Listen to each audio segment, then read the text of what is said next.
Hello friends, welcome to my YouTube channel. आज हम बात करते हैं असेंबलर। ठीक है दोस्तों, तो असेंबलर कंपाइलर और इंटरप्रेटर की तरह असेंबलर भी एक प्रकार का ट्रांसलेटर होता है। ठीक है, लेकिन असेंबलर में खास बात ये होती है कि असेंबलर एक प्रकार का जो ट्रांसलेटर है वो सिर्फ असेंबली लैंग्वेज को मशीन लैंग्वेज में कन्वर्ट करने के लिए यूज किया जाता है। ठीक है, जैसा कि आप डायग्राम से देख सकते हैं, assembler are the program assemblers are those programs which convert, you can say translate assembly language into machine language। ठीक है, तो सबसे पहले आपको जानना जरूरी है कि असेंबली लैंग्वेज क्या होती है। ठीक है, तो असेंबली लैंग्वेज एक ऐसी लैंग्वेज है जिसमें ऑपरेशन रजिस्टर के थ्रू किए जाते हैं।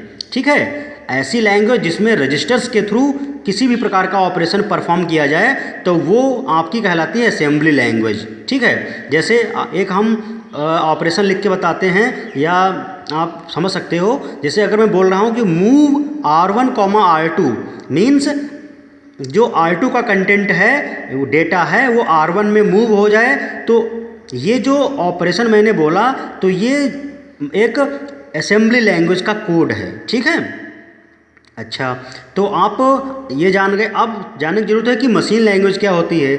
मशीन लैंग्वेज वो होती है ऐसी लैंग्वेज जिसको मशीन समझती है। जैसे 0-1 या डिजिटल या बाइनरी वैल्यू जो होती है 0-1 पे जो लैंग्वेज काम करती है वो मशीन लैंग्वेज होती है। तो मशीन 0-1 यानी ऑफ ऑन ही समझती है। ठीक है, तो असेंबलर क्या करता है, असेंबली लैंग्वेज को कन्वर्ट करके 0-1 के फॉर्म में कन्वर्ट कर देता है, यानी मशीन लैंग्वेज में कन्वर्ट कर देता है। आप डायग्राम देख सकते हैं, असेंबली लैंग्वेज को असेंबलर कन्वर्ट करके जो भी एरर होती हैं वो डिस्प्ले करता है। उसके बाद एरर फ्री करने के बाद उसको इक्विवेलेंट मशीन लैंग्वेज में कन्वर्ट करता है। ठीक है, क्लियर। अब दोस्तों बात करते हैं कि लिंकर क्या होता है। तो आपको नाम से ही पता चल रहा होगा, लिंकर मीन्स ऐसा कोई जो लिंक कर दे, जोड़ दे। ठीक है, तो linker is a program that combines. Combine का मतलब क्या होता है, दो अलग अलग जैसे सपोज फाइल हैं उनको एक में कंबाइन कर दिया जाए। ठीक है, मर्ज कर देना, यार जोड़ देना। ठीक है, linker is a program that combines object modules to form an executable program. ठीक है, तो ये लिंकर क्या है, एक ऐसा प्रोग्राम है जो अलग अलग मॉड्यूल को, ऑब्जेक्ट मॉड्यूल को एक एग्जीक्यूटेबल फाइल में एक एग्जीक्यूटेबल फाइल बना देता है। ठीक है, लिंकर एक ऐसा प्रोग्राम है जो अलग अलग ऑब्जेक्ट मॉड्यूल को एक एग्जीक्यूटेबल प्रोग्राम के फॉर्म में बना देता है। ठीक है, many programming languages allow you to write different pieces of code called module. ठीक है, बहुत सारी लैंग्वेज आपको ये परमिट करती हैं, ये फैसिलिटी प्रोवाइड कराती हैं कि आप प्रोग्राम के अलग अलग कोड बना सकते हो और उन सभी कोड को एक साथ आप मॉड्यूल को जो बनाते कोड हो उनको मॉड्यूल बोलते हैं, और डिफरेंट मॉड्यूल को आप एक साथ फिर लिंक भी कर सकते हो। तो इस प्रकार का लिंकिंग का काम लिंकर करता है। ठीक है, this simplifies the programming task because you can break to large program into small and therefore all modules need to put together. This is the job of the linker। ठीक है, तो आपने देखा लिंकर का काम क्या है, डिफरेंट मॉड्यूल को लिंक करके या कंबाइन करके एक एग्जीक्यूटेबल प्रोग्राम में कन्वर्ट कर देना, ये लिंकर का काम है। ठीक है, अब दोस्तों बात करते हैं हम लिंकर के बाद एडिटर की, कि एडिटर क्या होते हैं। ठीक है, तो एडिटर, आपको नाम एडिट का मतलब क्या होता है कि उसमें कुछ चेंजेस करना। एडिट का मतलब क्या होता है, कोई फाइल में आपको चेंजेस करना है। ठीक है, तो editor a program that enables you to create and edit text file. तो जो एडिटर क्या है, एक प्रकार का प्रोग्राम है जो आपको फैसिलिटी प्रोवाइड कराता है या आपको इस योग्य बनाता है कि आप एक फाइल, टेक्स्ट फाइल में एडिट उसको क्रिएट कर सकते हो, उसमें कुछ नया डेटा लिख सकते हो। ठीक है, तो आपको डिफरेंट प्रकार के जो एडिटर हैं वो आपको बता रहे हैं। पहला एक होता है लाइन एडिटर, दूसरा होता है स्क्रीन एडिटर। इस प्रकार से अलग अलग प्रकार के एडिटर भी होते हैं। ठीक है, तो आप देख सकते हो इस प्रकार से ये आपका जो एडिटर का डायग्राम बना हुआ है, ये आपके एडिटर के टाइप हैं, लाइन एडिटर और स्क्रीन एडिटर। तो लाइन एडिटर का मतलब क्या है, आप लाइन में एडिट कर सकते हो, उसमें चेंजेस कर सकते हो, उसमें टेक्स्ट कम ज़्यादा कर सकते हो। स्क्रीन ओरिएंटेड एडिटर का मतलब है कि जो स्क्रीन पे डिस्प्ले हो रहा है उसमें आप चीज़ें, स्क्रीन का साइज़ कम कर सकते हो या उसमें जो टेक्स्ट है उसको कम ज़्यादा कर सकते हो। तो आपका जो देखो इस प्रकार से एडिटर का डायग्राम है। जो रन टाइम लाइब्रेरी हैं वो लिंकर क्या करता है, लिंकर से कनेक्टेड होती हैं, और सोर्स जो फाइल है वो ऑब्जेक्ट फाइल बनती है, ऑब्जेक्ट के बाद लिंकर के पास आती है, ठीक है। और सोर्स फाइल, ऑब्जेक्ट फाइल, ये सभी देखो लिंकर के पास आई। सोर्स फाइल 1, सोर्स फाइल 2, इस प्रकार से दोनों के ऑब्जेक्ट फाइल बनी, उसके बाद लिंकर के पास आया। लिंकर ने क्या किया, रन टाइम लाइब्रेरी की हेल्प से उसको एग्जीक्यूटेबल फाइल में कन्वर्ट कर दिया, ठीक है, यानी एग्जीक्यूटेबल फाइल में बना दिया उसने। देखो सोर्स फाइल 1, सोर्स फाइल 2 के दोनों के ऑब्जेक्ट फाइल बन गई, ठीक है। ऑब्जेक्ट फाइल 1, ऑब्जेक्ट फाइल 2 कह सकते हो।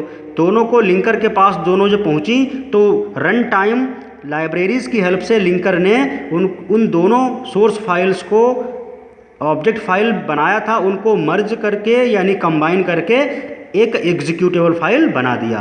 तो ये टास्क, ये फंक्शन है एडिटर का। तो नाम से ही पता चल रहा है कि ऐसा प्रोग्राम जो फाइल्स में एडिटिंग की फैसिलिटी प्रोवाइड कराए, ठीक है। अब दोस्तों बात करते हैं कि हाई लेवल असेंबली लैंग्वेज और मशीन लेवल लैंग्वेज में डिफरेंस क्या होता है, ठीक है। तो हाई लेवल लैंग्वेज और असेंबली लैंग्वेज और मशीन लेवल लैंग्वेज में डिफरेंस क्या है, ये आप देख लो।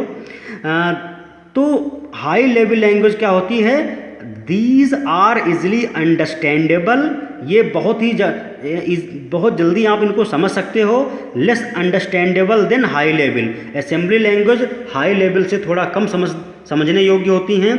और मशीन लेवल लैंग्वेज क्या हैं, प्रोग्राम्स आर लेस अंडरस्टैंडेबल, इनको बहुत कम समझा जा सकता है, ठीक है। अब जो हाई लेवल लैंग्वेज के प्रोग्राम्स होते हैं वो प्रोग्राम्स आर पोर्टेबल, मतलब आप मशीन, पोर्टेबल का मतलब होता है मशीन इंडिपेंडेंट, मींस पोर्टेबल का मतलब है आपने एक प्रोग्राम बनाया, वो किसी भी विंडोज़ या किसी भी प्लेटफॉर्म पे चला सकते हो, ठीक है। मशीन इंडिपेंडेंट होता है मतलब वही program computer, laptop, mobile phone, ठीक है, डेस्कटॉप, किसी पे भी चला सकते हो, एक मशीन से दूसरे मशीन पे चला सकते हो प्रोग्राम, ठीक है।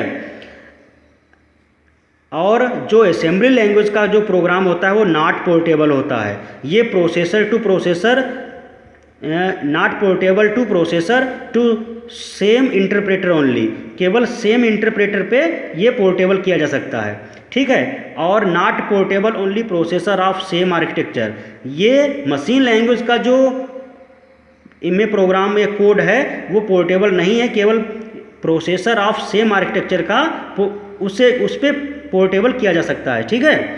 डिबगिंग इज इजियर, जो हाई लेवल लैंग्वेज होती है उसमें डिबगिंग का मतलब क्या होता है, debugging is a process to find out the errors, ठीक है, मीन्स डिबग करना, उसमें गलतियां ढूंढना, ठीक है। सोर्स हम जो कोडिंग करते हैं उसमें उसको फिर डिबगिंग करते हैं, मीन्स जो एरर्स हैं वो बग हैं वो पता चल जाएं, ठीक है।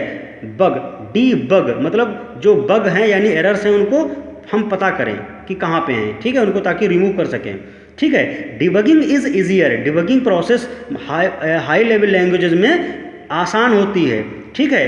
Debugging is more complex than high level language, तो असेंबली लैंग्वेज में थोड़ा सा टफ होती है, ठीक है, या कॉम्प्लेक्स कह सकते हो, और आपकी not good as high level language and assembly language. और जो मशीन लेवल लैंग्वेज में हाई लेवल लैंग्वेज और आपकी असेंबली लैंग्वेज की अपेक्षा अच्छी नहीं होती है मशीन लेवल लैंग्वेज में डिबगिंग, ठीक है। आपको एग्जांपल दिखा दूं कि हाई लेवल लैंग्वेज के आपके एग्जांपल हैं C++, जावा, ठीक है। और जो आपकी असेंबली लैंग्वेज के जो एग्जांपल हैं वो हम लिख सकते हैं add R1, R2, move R3, R1। Add R1, R2 का मतलब है the content of R2 is added with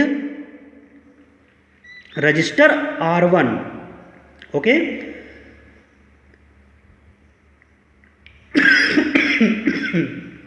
sorry guys for interrupt.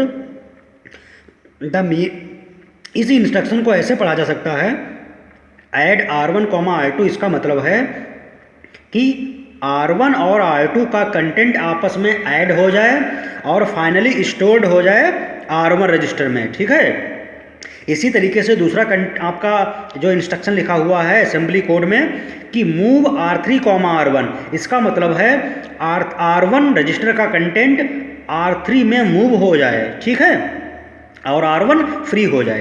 Clear. अब मशीन लेवल लैंग्वेज जो होती है, मशीन लैंग्वेज, उसका एग्जांपल 0 1 0 0 1 0 या इस प्रकार से हमेशा 0 1 के कॉम्बिनेशन में ही होगी। ठीक है, तो थैंक यू दोस्तों, आशा करता हूँ कि आपको समझ में आया होगा। अगर आपको assembly language, machine language, high level language में डिफरेंस समझ में आया हो, असेंबलर के बारे में आपको क्लियरिटी हुई हो, एडिटर और आपका एडिटर लिंकर समझ में आया हो, तो आप मेरे चैनल को लाइक करिए, सब्सक्राइब करिए और शेयर करिए। Thank you.